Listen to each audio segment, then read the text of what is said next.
안녕하세요. 김사부입니다. 오늘은 미국 대통령 당선자 바이든 대통령에 대한 이야기를 좀 해볼까 합니다. 바이든 대통령과 보험과 어떤 상관이 있냐고요? 아마 뒤쪽으로 가보시면 아마 재밌는 이야기들이 나오지 않을까 생각됩니다. 나라님도 뒤에서는 욕을 할 수도 있고 뒷담화를 할 수도 있는 거 아닙니까? 근데 한국 대통령에 대한 이야기를 하면 조금 마음적으로 애매할 수도 있지만, 미국 대통령 이야기를 하면 번역돼서 미국까지 이게 방송에 나가진 않을 것 같아서 한번 얘기를 해볼까 합니다. 먼저 조 바이든 대통령에 대해서 간략히 좀 알아보면, 아일랜드계 미국인으로서 펜실베니아주 스크랜턴시에서 태어났습니다. 1942년생으로 올해 나이 77세가 되고 한국 나이로는 79세, 미국 역대 대통령 사상 최고령 대통령이 됩니다. 얼마 전 대선 시에 트럼프 전 대통령이 고령이라는 점을 꼬집어서 강조했는데요. 아이러니한 건 트럼프 대통령도 1946년생으로 4살밖에 차이가 안 난다는 점. 개인적으로 트럼프를 좋아하는 편은 아닙니다. 조 바이든 대통령은 1969년에 변호사로 활동을 하다가 30살의 나이에, 이 어린 나이에 최연소 연방 상원의원으로 취임을 하고 한평생을 정치에 바쳤는데요.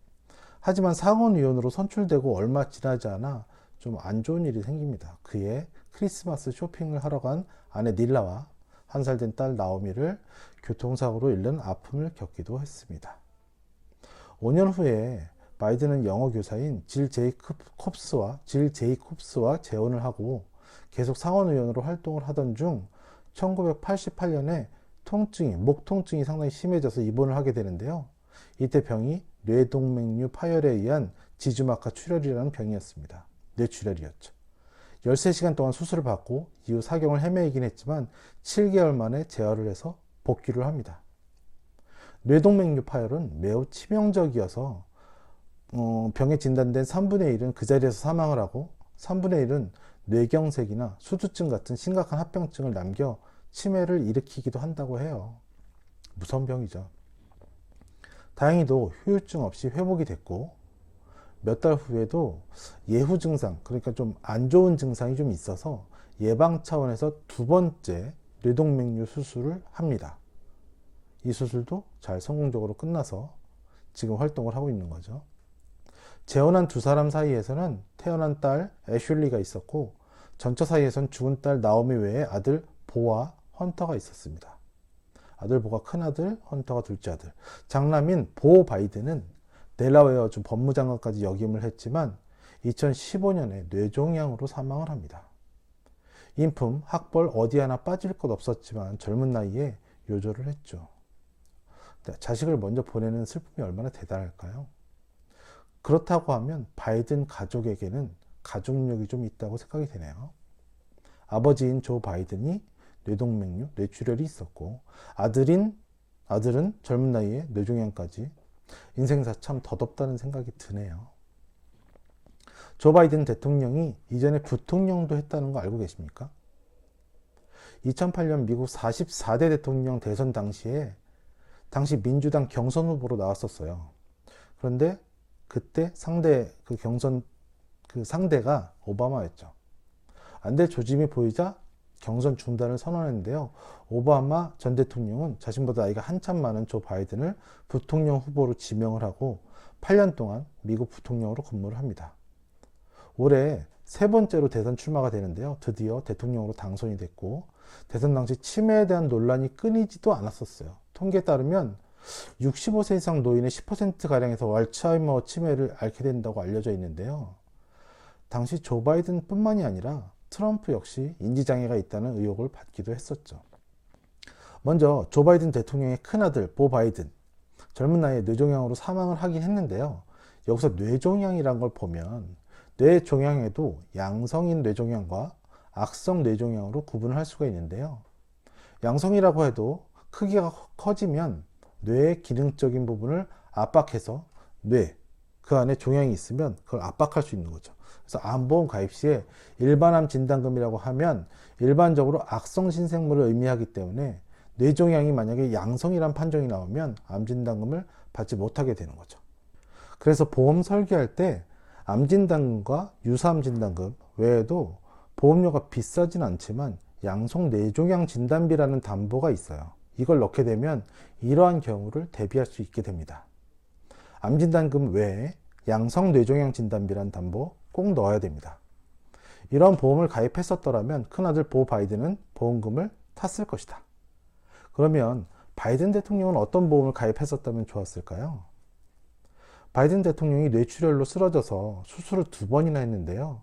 뇌동맥류 파열로 인한 뇌쥐주막하 출혈이라는 병명이었는데요. 이 병은 우리가 흔히 알고 있는 뇌출혈에 해당되는 질병으로 뇌혈관 질환의 범주 안에서도 가장 위험한 질병이 되겠습니다.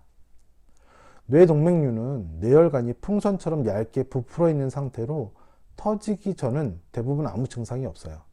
근데 갑자기 혈압이 올라가는 상황에서 파열이 되어 뇌출혈을 야기하는데요. 한 30% 정도는 그 자리에서 사망하는 것으로 알려져 있습니다.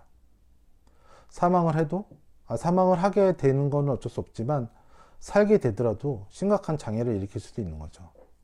뇌혈관 질환들은 주로 고령에서 많이 발생을 하는데요. 요즘 40대에도 고혈압, 과음, 흡연, 동맥경화, 그리고 현대인의 적인 스트레스가 늘어나면서 40대 환자도 함께 증가하고 있습니다. 바이든도 45세에 해당 증세가 나타난 거였고요.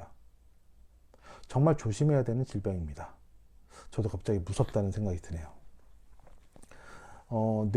뇌혈관 질환으로 후유증을 앓고 있는 사람들 정말 많은데요. 우리가 흔히 알고 있는 병명 중에 뇌출혈, 뇌경색 등이 있죠. 용어적으로 좀 알아보면 뇌혈관이 막히면서 혈액 공급이 차단됨으로써 뇌세포에 산소와 영양분이 공급되지 못하는 현상이 뇌동맥류인데요. 혈관이 막혀버리는 경우를 뇌경색증이라고 하고요. 혈관이 터져버리면 뇌출혈이라고 합니다. 뇌경색과 뇌출혈을 합쳐서 보험 용어로 뇌졸중이라고 하고요. 기타 뇌혈관 장애나 뇌혈관 질환의 후유증까지 다 포함하여 뇌혈관 질환이라는 넓은 보장의 범위를 갖고 있습니다. 이렇게 넓은 범위로 보험을 가입하는 것이 상당히 중요하다고 할 수 있습니다. 진단비 위주의 보험이 중요하긴 하지만 가입을 하고 싶다고 해서 많이 가입이 되진 않아요. 성인의 경우는 1천만 원, 어린이 보험의 경우 2천만 원에서 3천만 원, 어떤 회사에 따라서는 한 5천만 원까지도 가능한데요. 그래서 이걸 보완하기 위해서 뇌혈관 질환 수술비라는 담보를 넣는 편입니다.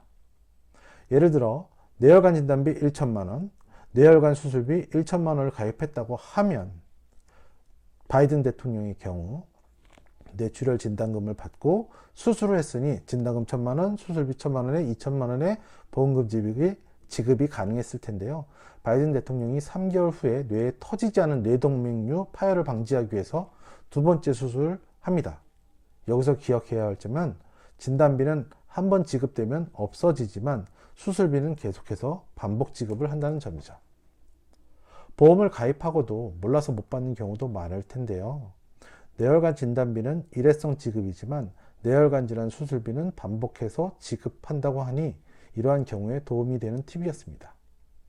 오늘 한국 대통령 뒷담화 말고 조 바이든 미국 대통령에 대한 이야기로 보험에 관한 이야기를 풀어봤는데요. 진단비는 한 번만, 수술비는 반복해서 지급한다는 점 기억해 주시고요. 언니, 김사부에게 물어봐 채널에서는 보험 참 어려운 분야이긴 한데요. 이 어려운 이야기들을 이해하기 쉽게 알려드리고 있습니다. 여러분들 구독과 좋아요 꼭 해주시고요. 알람 설정까지 부탁드립니다. 저는 다음 시간에 좀 더 재밌는 이야기 가지고 꼭 돌아올게요. 안녕.